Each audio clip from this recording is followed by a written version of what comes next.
Hello everyone, my name is Rosie and welcome back to Rosie's Rapid Record Reviews. Yeah, let's get right into this one.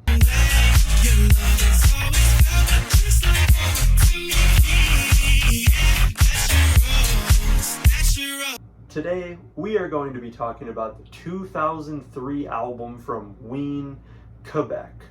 Now, this album is really fun to talk about because this is one where you cannot have just a neutral opinion on this. There is so much crazy stuff that happens during this album that you're either gonna love like a lot of it, hate a lot of it, but you're gonna have an opinion on this whole thing because running through this album is just getting like a whole palette of different tastes, different sounds, and it's such a fun listen. But before we get into that, you know how it goes on this channel.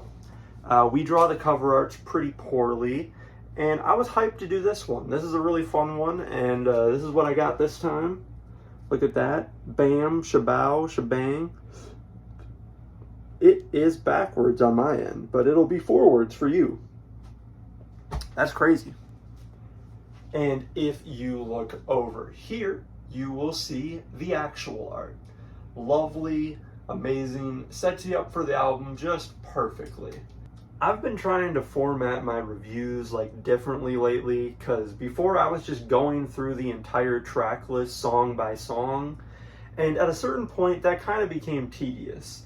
But with this review, I think that's the opposite because all of these songs have so much character and difference between each other that it's right to just go down the track list and list off what's going on with every song.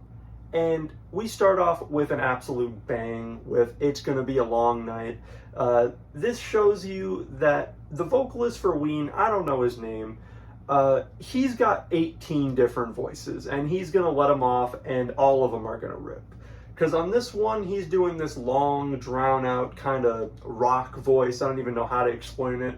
He's got this kind of a bit of a twang to him, but the guitars are heavy, the drums are heavy. It's a very impactful opener. I love that main riff in general with the that is great. And just the chorus of him repeating the song title, fire. Before this, I had heard Transdermal Celebration, and obviously if you've heard that song, you know you're gonna listen to the album after hearing that song because that's one of the best songs ever. But you know, we'll get to it because the next track is Zoloft or Zoloft. I kind of had to sing it because, you know, it's a bop. I love how chilled out and relaxing this one is. I get really high and listen to this album, and this one especially, you'll just sink into your seat. You'll think you're at the airport. They have all this chatter of people talking to the background. There's fucking airplanes going above you, and the synths will rise. It'll you'll just be in heaven listening to this shit. It's beautiful. It's a crazy whiplash from the first track to just go from this hard-hitting rock track into just vibes. But I love it, and we're gonna see where they go from here, because that will bring us to track 3, Transdermal Celebration. And man, if you haven't heard this song, I'm glad to put you on. Go listen to this for the first time, and you're just gonna be having the time of your life. This is, like I said earlier, one of the best songs I've heard. There's just something so electric about every section of this song. The little guitar bits before everything drops in are just iconic.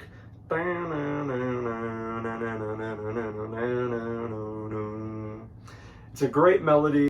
I really like how they have the deeper pitch voice for these verses. It's kind of the more if you've heard Ocean Man, it's kind of that timbre to it. And then when you get into the choruses, it's a lot more light and airy, just this, hey, hey, a million miles to Marquee. It's very vibey and upbeat, uplifting. And then those guitar sections in between the verses, it'll just have you hooked, man. I don't know what else to say. You gotta listen to it. then we go into track 4, Among His Tribe, which is another switch and is more, I'd say, like Zoloft, but completely different at the same time. It's more like Zoloft in it's a chiller song, it's laid back, it's not as explosive as Transdermal or the opener, but it's got this uneasy tension to it. It's telling this story about this dude among his tribe. I'm not gonna lie to you, I don't know about the lyrics of this album. What up, y'all? It's Editing Rosie once again, here to say the rest of the explanation here is pretty bad. I like this song. It feels kind of creepy and warm at the same time, like you're hearing a scary story around a campfire. It's a nice song. I just love that and the vocal performance. Like, the vocals on this whole album are great, but they're very meditative on this. Alright, back to the video. Track 5 is So Many People in the Neighborhood, and this is why I love this album. We have had Transdermal Celebration, which is just a life-changing song, Among His Tribe, which has you in this like smoky, dark room. It feels like a campfire story is about to be told. And then you get this bullshit. I don't even know how to explain it. Like, the later songs kind of fit into this vibe at the start, but it's very goofy and silly. It feels like just messing around. So many people in the neighborhood don't know if they're very good people. And then if you listen to what I just said, that's kind of dark, you know? I don't know if they're very good people, and the song keeps going on, and it gets more fucked up, and then they start exorcising demons, and I don't even know what's going on. Just play like 5 seconds of this song past the 2-minute mark, and it'll get the job done.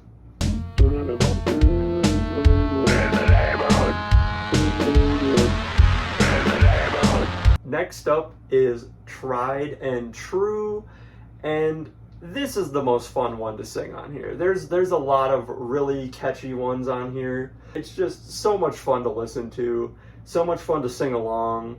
And once that guitar solo comes in, I'm just gonna do this with every guitar solo on this record because they're all fire. And something I'm gonna point out this far in is a lot of these reviews I get here and I need notes because I'm like, what happens in this song? What's going on here? It's not gonna be a problem with this record. There is so much memorable shit in every song that they're just so distinct in my mind. I didn't even have to listen to this album before starting this review. That's something I do with every album on here. And with this one, I'm just like, nope, let's go. Because how are you gonna forget Happy Colored Marbles? It's like, it starts off and I don't know how to say it other than it's very playful. It's something you'd probably listen to if you were like 5 or 6. You're getting some nursery rhymes. And the chorus kind of goes. Like, when he gets that higher pitch in, it's a little nice. And then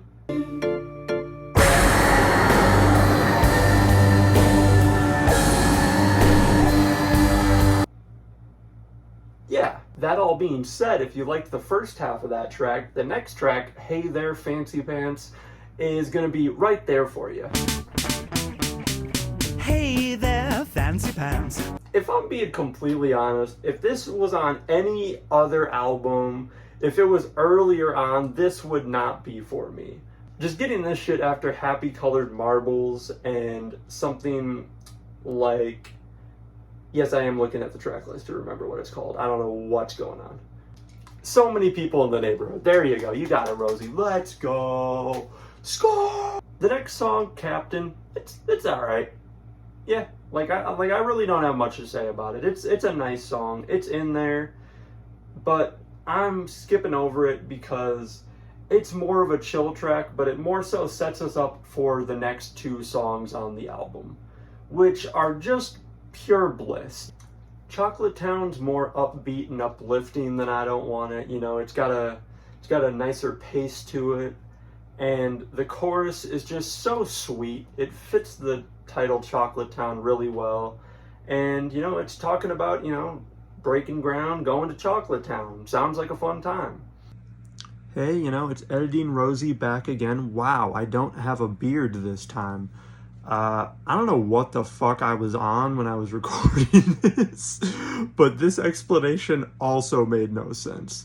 So I looked into it, and I'm not here to actually say too much more about Chocolate Town because I go into it a little bit later in the video, but it's hard for me to piece together my opinion on this song other than it just, you know, it gives me that warm, nice feeling. It's a pleasant, laid back, nice song. But what's way more interesting is I went to Genius, and first off, I found Evil Ween. And second of all, the Ween fans are fighting in the Genius comment section about what this song is about. They said, I think they're saying Mean Ween wrote this one, but then somebody else was like, nah, he didn't work on this one. So I don't know what's going on, Ween fans. Y'all need to get it figured out. Something else I have to stress is I've spent so much time with this album over the last year that there's a couple songs where you'll just hear the first few seconds. I think I talked about this in the review for Cautious Clay Carpa as well. Carpe. But you hear the first few seconds of like Transdermal Celebration, Chocolate Town, or I Don't Want It. You're just immediately back in. They're so warm and comfortable of tracks, man. I don't know how to explain it. I just hear those opening melodies and I'm just sitting there like, oh my God, you know, I feel protected. And I feel that especially with I Don't Want It in general. It's such a nice, comforting song. I love the guitar solos in here, and the delivery, like I said, these vocals are incredible. I don't know how you go from sounding like you do on Tried and True to the pitch you hit in I Don't Want It. This dude is nuts. Anyway, here's the fucked jam.